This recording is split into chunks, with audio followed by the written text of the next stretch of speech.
நாம் இந்த வீடியோவில் வந்து பன்னீர் பட்டர் மசாலா எப்படி செய்யறதுன்னு பார்ப்போம். நான் வந்து இப்போ பட்டர் வந்து ஒரு 3 கியூப் எடுத்திருக்கேன்.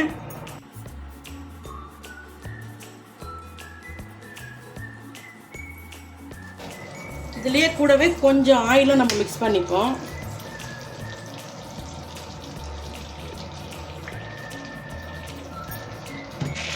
ஸோ இதில் வந்து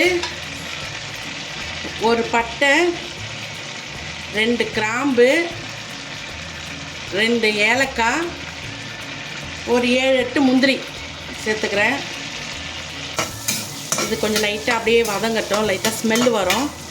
இப்போ வந்து முந்திரி நல்லா செவந்து வந்திருக்கு. இப்போ நான் பெரிய சைஸ் வெங்காயம் 1 எடுத்திருக்கேன்.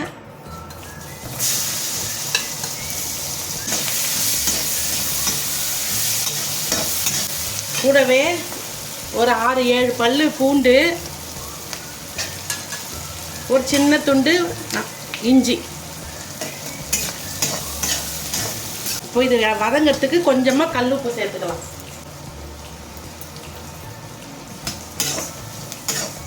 ஒரு பச்சை மிளகாய் சேர்த்துக்கலாம். நான் ஒரு வெங்காயம் தான் பெரிய சைஸில் எடுத்திருக்கேன்.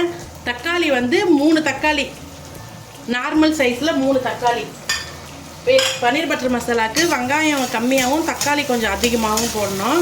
ஆனால் நான் 3 தக்காளி எடுத்துருக்கேன். நம்ம கொஞ்ச நேரம் தட்டு போட்டு மூடி வைப்போம், அப்போ தான் சீக்கிரம் நல்லா வதங்கி வரும். இந்த அளவுக்கு நல்லா வதங்கி வந்துடுச்சு. இப்போ இதை வந்து ஒரு மிக்ஸி ஜாரில் போட்டு நல்லா ஆறுனதுக்கப்புறமா இது நல்ல பேஸ்ட் மாதிரி அரைச்சிக்கலாம். 1/4 ஸ்பூன் மஞ்சத்தூள் சேர்த்துப்போம். ஒரு ஸ்பூன் காஷ்மீரி மிளகாத்தூள் போட்டுக்கிறேன். ஒரு குட்டி ஸ்பூனில் ஒரு 2 ஸ்பூன் தனியாத்தூள் போட்டு இதில் கொஞ்சமாக தண்ணி ஊற்றி நம்ம பேஸ்ட்டு போல் அரைச்சிக்கலாம். இந்த பேஸ்ட்டை வந்து இந்த அளவுக்கு நல்லா நைஸாக அரைச்சிக்கோங்க. இது நல்லா அரைச்சா தான் பன்னீர் பட்டர் மசாலா நல்லா டேஸ்ட்டு கொடுக்கும். அதனால் நல்லா மையாக அரைச்சிக்கோங்க. நான் வந்து பன்னீர் வந்து ஒரு 5 நிமிஷம் நான் சுடு தண்ணியில் போட்டு இப்போ எடுத்து வச்சுருக்கேன். இப்போது இதில் ஒரே ஒரு பட்டர் போட்டுக்கிறேன். சும்மா எண்ணெய் சேர்த்துப்போம்.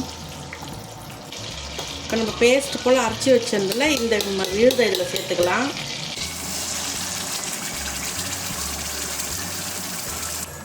நம்ம இதில் முந்திரி எல்லாம் போட்டு அரைச்சதுனால கொஞ்சம் கைவிடாமல் வதக்கணும், இல்லைன்னா அடி பிடிச்சிரும்.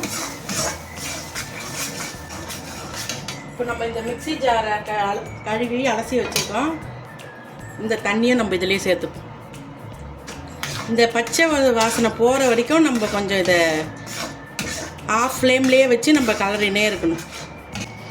இப்போ நல்லா கொதிச்சுன்னு இருக்குது. இப்போ இதில் வந்து நம்ம வந்து ஒரு 1/2 டம்ளர் பால் சேர்த்துக்கலாம். ஒரு 1/2 ஸ்பூன் சர்க்கரை சேர்த்துக்கலாம்.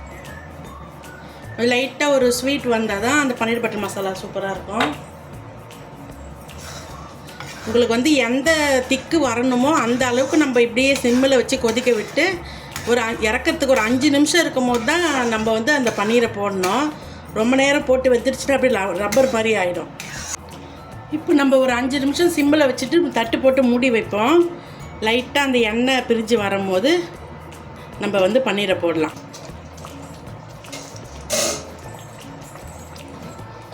லைட்டாக இப்போ தான் அங்கங்கே கொஞ்சம் லைட்டாக அந்த பட்டர்லாம் பிரிஞ்சு வருது. இப்போ இந்த ஸ்டேஜில் நம்ம வந்து இந்த பன்னீரை இதில் சேர்த்துக்கலாம்.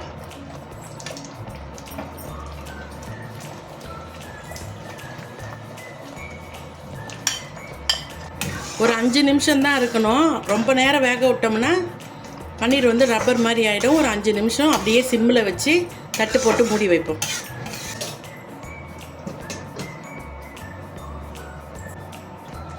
ஒரு 5 நிமிஷம் ஆயிடுச்சு.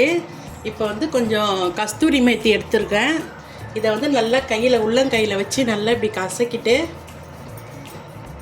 லாஸ்ட்டாக இதில் நம்ம சேர்த்துப்போம். இதுதான் நல்ல ஃப்ளேவர் கொடுக்கும். கொஞ்சம் கொத்தமல்லி, அவ்வளோதான். நம்ம பன்னீர் பட்டர் மசாலா ரெடி ஆயிடுச்சு. நீங்களும் செஞ்சு பாருங்கள் ஃப்ரெண்ட்ஸ். இது வந்து சப்பாத்தி, பரோட்டா, நானுக்கெலாம் ரொம்ப சூப்பராக இருக்கும். நீங்களும் செஞ்சு பார்த்துட்டு எப்படி இருக்குன்னு கமெண்ட்டில் சொல்லுங்கள். லைக் பண்ணுங்கள், ஷேர் பண்ணுங்கள், சப்ஸ்கிரைப் பண்ணுங்கள். Thank you friends.